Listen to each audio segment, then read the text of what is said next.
மக்களின் பிரதான உணவானது நெல், சோளம், கோதுமை போன்றவற்றில் தங்கியிருப்பது நாம் அறிந்ததே. அவ்வாறே 2022ஆம் ஆண்டு உலக உணவு மற்றும் விவசாய அமைப்பானது இந்த உலகிற்கு 776 மில்லியன் டன் நெல் தேவை உள்ளது என ஒரு கணிப்பில் கூறியுள்ளது. இது 1964ஆம் ஆண்டுடன் ஒப்பிடுகையில் 4 மடங்கான அதிகரிப்பாகும். 2050ஆம் ஆண்டளவில் தற்போதுள்ள ஜனத்தொகையுடன் மேலும் 2 பில்லியன் வரையான மக்கள் சேரலாம் என எதிர்வு கூறப்பட்டுள்ளது.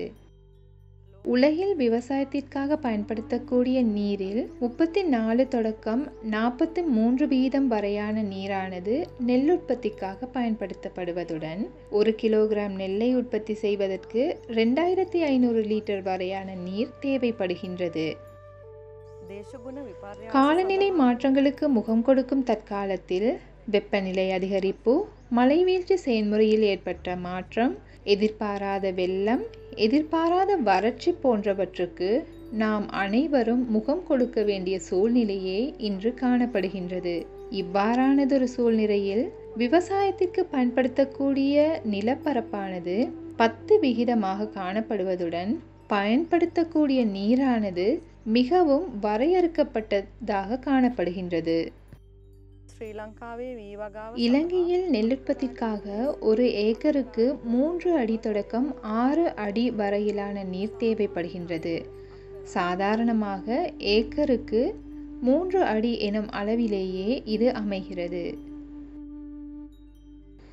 எனினும் முறையான நீர் முகாமைத்துவத்தால் 2.5 தொடக்கம் 3 அடி ஏக்கரில் நெல்லுற்பத்தியை மேற்கொள்ள முடியும்.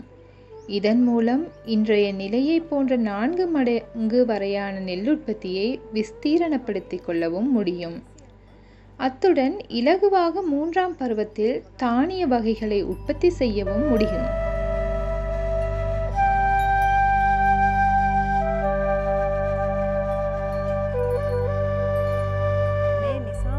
இதற்காகவே வவுகம்புபுதுவ திட்டமானது நெல்லுற்பத்தி மட்டத்தில் உள்ள நீர் முகாமைத்துவம் தொடர்பில் கவனம் செலுத்தியுள்ளது.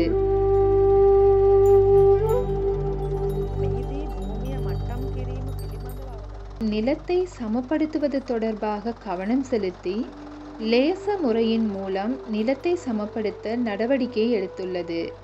முற்காலத்தில் எமது முன்னோர் மாடுகளை பயன்படுத்தி நிலத்தை சமன்படுத்தினர். அதன் பின்னர் டோசர், 4-வீல் டிராக்டர் போன்றவற்றை பயன்படுத்தி நிலத்தை சமப்படுத்தினர்.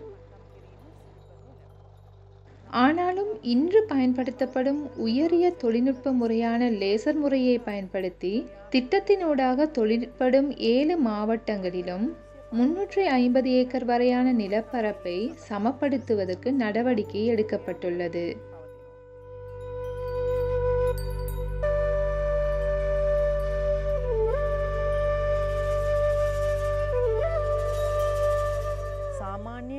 பொதுவாக ஆசிய நெல்லுற்பத்தி முறையில் வயலின் நீர்மட்டத்தை பேணுவதற்கு 160 மில்லிமீட்டர் வரையான நீர் தேவைப்படும்.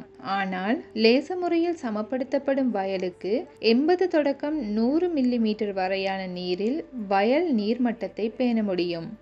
இதனாலேயே லேண்ட் ப்ரிப்பரேஷனுக்காக பயன்படுத்த வேண்டிய நீரை 10% குறைக்க முடிவதோடு சமப்படுத்துவதால் எமக்கு கிடைக்கும் நன்மைகளும் அநேகமாக உள்ளது.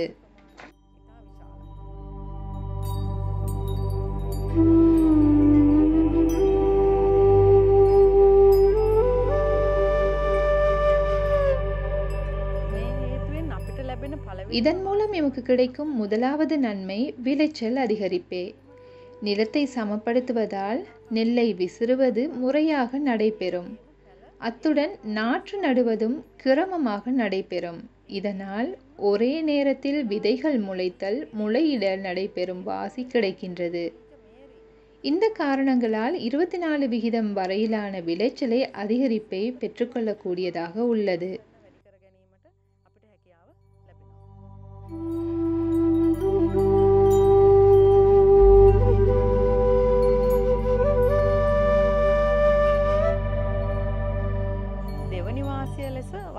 இரண்டாவது நன்மையாக களை கட்டுப்பாட்டை கூறலாம்.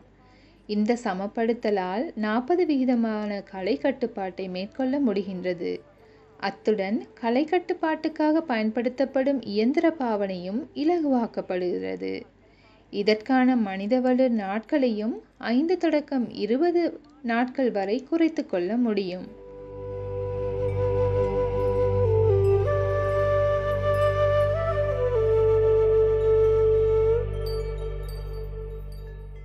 நிலத்தை சமப்படுத்துவதன் கூடவே மேற்கொள்ளப்படும் வயல் பாத்திகளின் விஸ்தீரணப்படுத்தலால் தேவையற்ற வரம்புகளை அகற்றி பயன்படுத்தக்கூடிய நிலப்பரப்பை 5 தொடக்கம் 7% வரை அதிகரிக்க முடியும். இதனாலும் விளைச்சல் அதிகரிக்க வாய்ப்புகள் உண்டு. காலநிலை பிரச்சனைகளுக்கு முகம் கொடுக்கும் இன்றைய சூழ்நிலையில் விவசாயத்திற்கான நீரை பெற்றுக்கொள்வது மிகவும் கஷ்டமான விடயமாகும். எனினும் லேசர் லெவலிங் போன்ற நுட்பத்தை பயன்படுத்துவதன் மூலம் நீர் முகாமைத்துவத்தை இலகுவாக்க முடிகின்றது.